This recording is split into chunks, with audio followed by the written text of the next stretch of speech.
সকলোকে মোৰ নমস্কাৰ। আপোনালোকে ভালে আছেনে? একচুৱেলি আমিও ভালে আছোঁ। আজি আমাৰ ঘৰত কঁঠালৰ তৰকাৰী বনি আছে। ইংলিছত চাগে জেকফ্ৰুট কয় ন? আজি আমাৰ মায়ে কালি আনিছিলে বজাৰৰ পৰা কঁঠাল। ৰাতিপুৱা তেখেতে বনাইছে আৰু মই এনেই চাইছোঁ, তেখেতৰ লগতে আছোঁ, অলপমান চাই দিছোঁ আৰু এতিয়া মা শিলপতাতে মছলা পিচি আছে। জলকীয়া, নহৰু, তাৰপৰা আপোনাৰ কলা জালুক এইকেইটা দি মছলা পিচি ল'লে। কঁঠালটো আমাৰ ঘৰত মানে ফাৰ্ষ্ট বইল কৰি লোৱা হয়। বইল কৰি তাৰপিছতে নিমখ হালধি সানি তেলত ফ্ৰাই কৰি দিয়া হয়। এই মা তেলত ফ্ৰাই কৰি আছে কঁঠালকেইটা। ফ্ৰাই কৰি তেলত দি অলপ দেৰি ৰাখি মানে উলিয়াই দিলে ধুনীয়াকৈ যেতিয়া ফ্ৰাই হৈ যায় বহুত ধুনীয়া লাগে খাই। মা এডোখৰ মোক খাবলৈও দিছে। চব কিমান ধুনীয়া টেষ্টি লাগিছে। সকলো কঁঠাল ফ্ৰাই হোৱাৰ পিছত আলুকেইটা কাটি ডাঙৰ ডাঙৰকৈ মায়ে আলুকেইটা ফাৰ্ষ্টে ভাজি লৈছে। আলুকেইটা তেলত ভাজি লৈ পিঁয়াজ দি, সৰিয়হ তেলত ভাজিছে, পিঁয়াজ দি ভাজি লৈ নিমখ দিছে। নিমখ দিয়াৰ পিছত এতিয়া হালধি দিব। নিমখ দিলে হালধি দিব এতিয়া। হয়, হালধি দিছে এতিয়া। তাৰপিছতে বাকী যি মছলা আছিলে, গুড়া মছলা, গৰম মছলা দিছে, জিৰা মছলা দিব। সেই সকলোখিনি দি কিনে ভাজিব মানে চাব দেই। এই চব কিমান ধুনীয়াকৈ কালাৰ আহিছে না। হালধিটো দি দিয়াৰ পিছতে কি ধুনীয়া কালাৰ আহি যায় বাৰু চব্জিটোত, নহয়নে বাৰু? অকণমান ফ্ৰাই হ'ব দিছে মা। এতিয়া গৰম মছলা দিছেগৈ।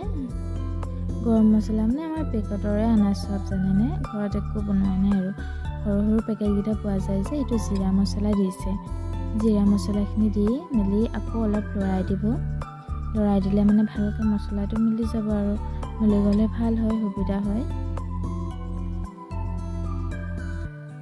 অলপ মিট মছলা আছিলে, মিট মছলাকো অকণমান দি দিছে আৰু ধনিয়া পাউডাৰো আছিলে চাগে, ধনিয়া পাউডাৰটো দি দিছে নাই।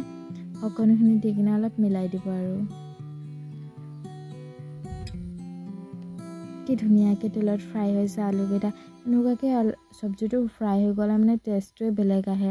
আৰু আমাৰ অসমততো আমি বেছিভাগ সৰিয়হ তেলৰে খাদ্য খাওঁ, সৰিয়হ তেলৰ পৰাই বনাওঁ। বাহিৰত গ'লে বা ৰিফাইন তেল, নাৰিকল তেল, অলিভ অইল এইকেইটাৰ পৰাই তৰকাৰী বনে। কিন্তু আমাৰ ঘৰত বনাওঁ যোনটো, আমাৰ অসমত আমি মই ভাবোঁ মানে যিমান মই জানো, আমি চবেই সৰিয়হ তেলতে খাওঁ, নহয়নে? আপোনালোকে যদি বেলেগ কিবা তেল ইউজ কৰে প্লিজ কমেণ্ট কৰি জনাব দেই। মায়ে যে পিচি লৈছিলে সেই নহৰু, জলকীয়া, জালুক এই মছলাটো এতিয়া দি দিলে। মছলা পিচি দি অলপ লৰাই দিছে। লৰাই দিলে মানে ভালকৈ মছলাটোও ভজাই যাব। কি ধুনীয়া গোন্ধ ওলাইছিলে মছলাটো ভজাৰ টাইমত। ইমান মানে টেষ্টি লাগিছিলে গোন্ধটো। খাওঁ এতিয়াও মনত পৰিলে মুখত পানীহে আহি গৈছে আৰু। তাৰপিছতে এইটো অকণমান লৰাই দি কিনে মা অলপ দেৰি ঢাকি থৈ দিব। এইটো অলপ লৰাই ফ্ৰাই কৰিছে যাতে মছলাটো চবফালে মিলি যাব, তেলৰ লগত ফ্ৰাই হ'বলৈ মিলি যাব। মিলি গ'লে মানে অকণমান দেৰি ঢাকি থৈ দিব, নহয় জানো? ঢাকি থৈ দিলে মানে ভালকৈ আলুকেইটাও বইল হৈ যাব, কাৰণ ডাঙৰ ডাঙৰ কাটি দিয়া হৈছে না। মায়েটো দেখক বহল কৰি দিছে যাতে গোটেই এটা এটাকৈ ভালকৈ ফ্ৰাই হৈ মিলি যাওক। অলপ দেৰি ঢাকি থ'ব। ঢাকি থোৱাৰ পিছত আকৌ কি কৰিব, কঁঠালকেইটা দি দিলে মানে।